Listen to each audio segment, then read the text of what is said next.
So one thing that's pretty cool this year Tokyo Auto Salon is there's a lot of classic Japanese cars. I kind of feel like I'm at the Nostalgic 2 Days show, which is next month in Yokohama. But one thing that really stood out is this Hakosuka. It's running a 4-rotor BRE engine swap. It's like fully rebuilt front end, and the interior too is pretty extreme. It's all caged up. It looks like it's ready to hit the track any moment. Really cool to be seeing projects like these.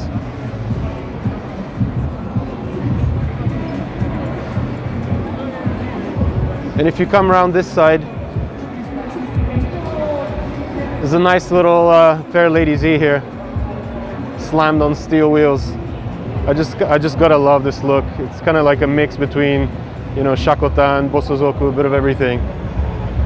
So awesome booth here at BRE. And the girls. We're here at Kuruuchi.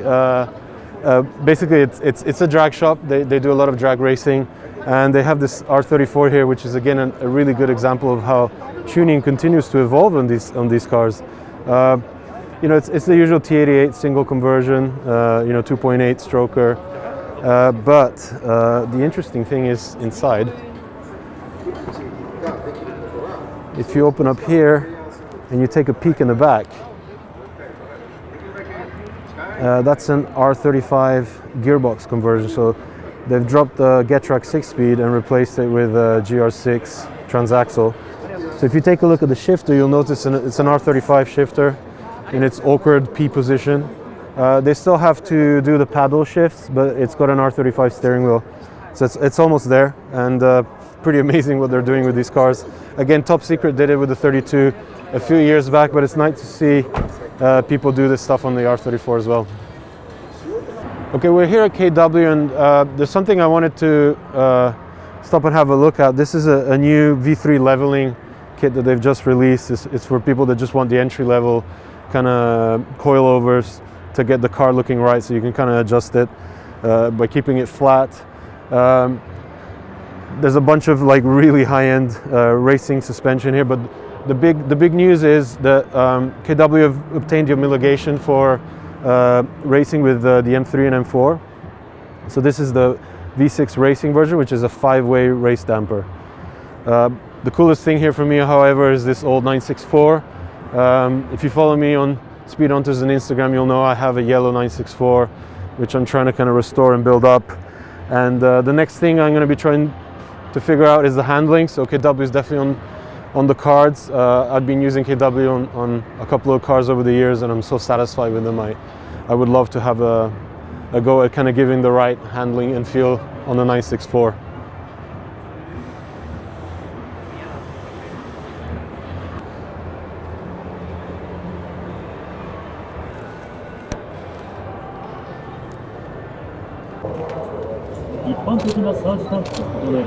Okay, so the cool thing about this RB26, which HKS calls the Advanced Heritage package, I guess, or program, they unveiled this last year.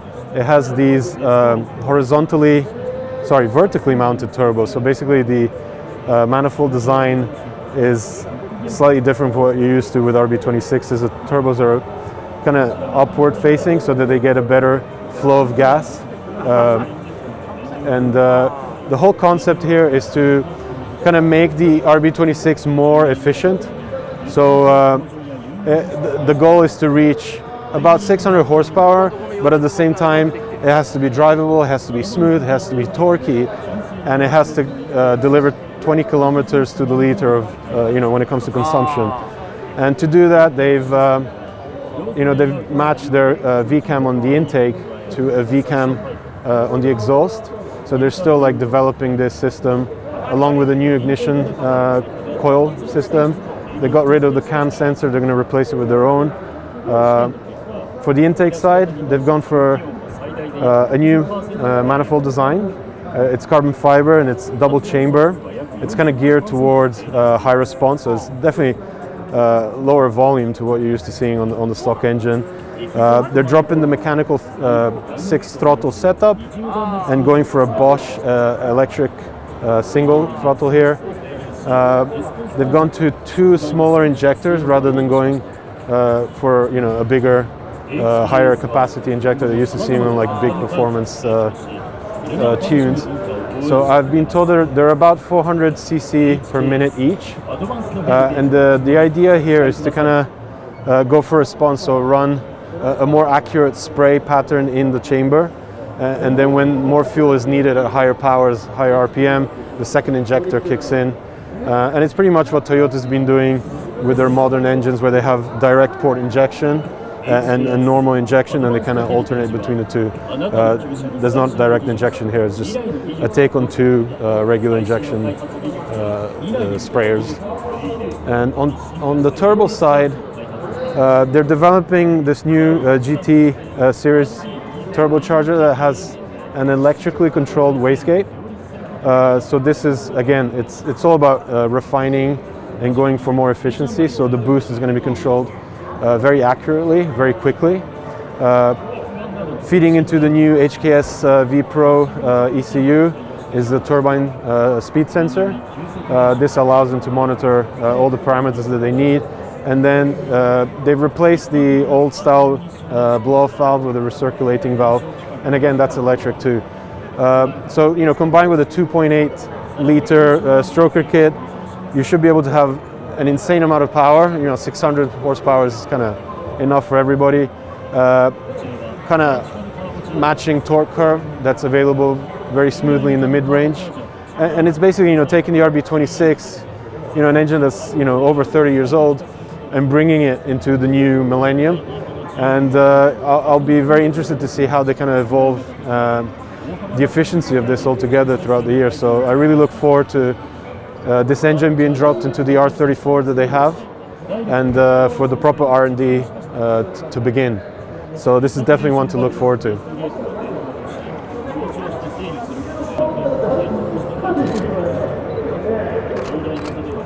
So another RB26 specific product that they're developing here at HKS is going to be a carbon fiber intake system. So I guess they saw what Nismo was doing with their air boxes and intake pipes, so they wanted to develop something of their own.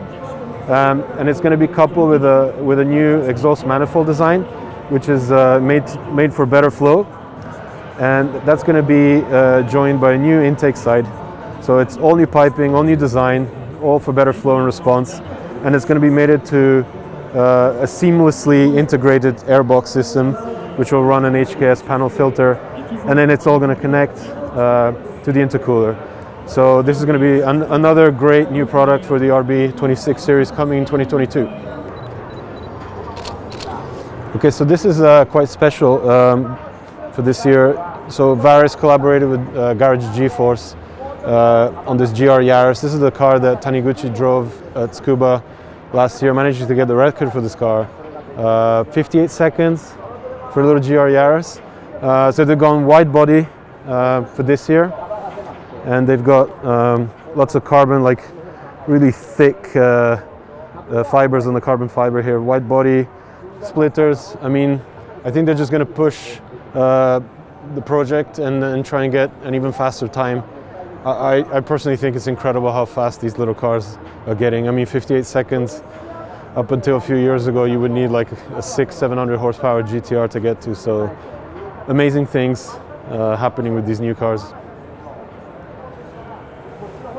Okay, there's one last booth I really want to check out today, and it's Liberty Walk. We're out kind of outside the main area because it's really busy right now, but this car's been pretty cool this year. This is Hibino's next Formula D Japan race car, drift car rather, and it carries over from the S15 that they built last year, and it's going to be powered by 4 rotors. Not quite completed yet, but this is definitely one we'll be taking a closer look in the course of the year.